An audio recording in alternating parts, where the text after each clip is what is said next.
O regime militar no Brasil era de direita? Depende do critério para definir o que é direita ou esquerda.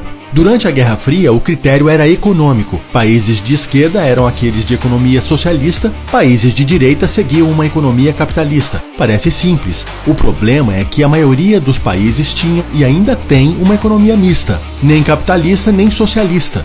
No capitalismo, predominam as empresas privadas e o governo interfere pouco na economia. Já no socialismo, não existem empresas privadas, tudo é estatal e controlado pelo governo. A economia mista permite empresas privadas, mas o governo exerce um forte controle sobre a economia e cria várias dificuldades para produzir, importar e contratar mão de obra. A França nos anos 1980, por exemplo, era governada por François Mitterrand, do Partido Socialista Francês, mas privatizou várias estatais. O governo estava quebrado e dependia dos impostos das empresas privadas para pagar suas dívidas. Por isso, apesar do Partido Socialista governar o país, a economia era mista. Além disso, as pessoas em geral não entendem o que é capitalismo. Pensam que desde que haja comércio e empresas, é capitalismo e pronto.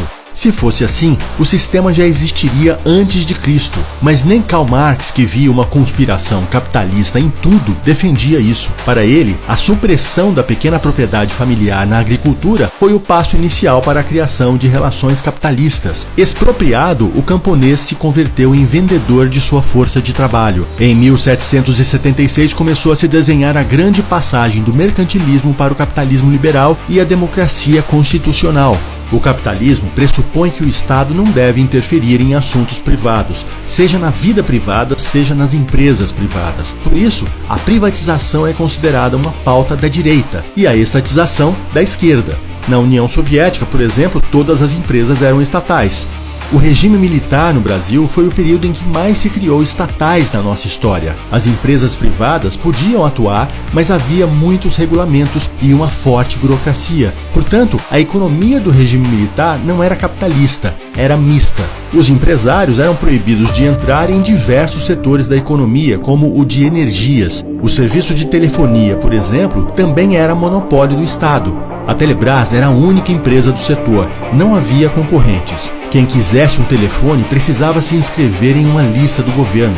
Uma linha chegava a custar $5.000 e a fila de espera dos clientes era de 2 a 5 anos. Na União Soviética, o sistema era semelhante nessa época. A população não tinha acesso a várias coisas. Para comprar uma geladeira, era preciso se inscrever em uma lista de espera de até 2 anos. Para comprar um carro novo, era preciso esperar 5 anos. É claro que ideologicamente a União Soviética e o nosso regime militar eram bem diferentes, mas nem por isso seguiam uma ideologia política de direita. Segundo o critério político, a direita segue os princípios de John Locke, Montesquieu e Francisco Soares. Esses autores ainda não falavam de economia, só da relação de opressão do Estado contra o próprio povo. A essência política do capitalismo diz que o poder do governo deve ser reduzido para que ele não se torne uma tirania. O regime militar, ao contrário, ampliou o poder do Estado. A ideia de soberania do povo teve origem a partir da oposição à soberania do príncipe. O liberalismo político reivindica liberdades políticas e direitos humanos.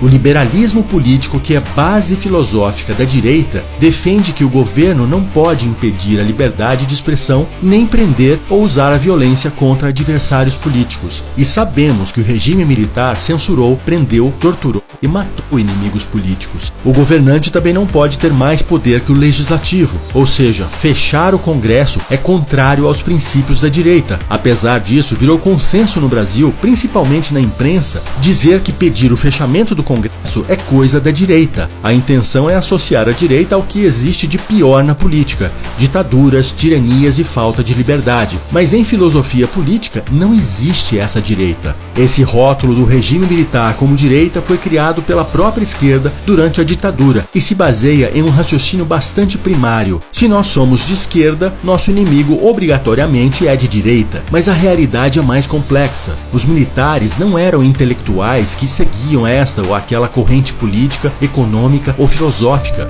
Eram apenas reacionários anticomunistas sem qualquer projeto político para o Brasil. Também eram ingênuos em relação à economia, tanto que confiaram o Ministério da Fazenda a Delfim Neto, que sempre foi de esquerda. O próprio deputado Delfim Neto se define como um keynesiano a favor de uma certa intervenção estatal na economia. Keynes defendeu uma forma de socialismo não marxista pelo menos de 1907 até sua morte em 1946. O próprio Delfim Neto chegou a escrever que Karl Marx e John Maynard Keynes foram gênios, estiveram à frente do seu tempo.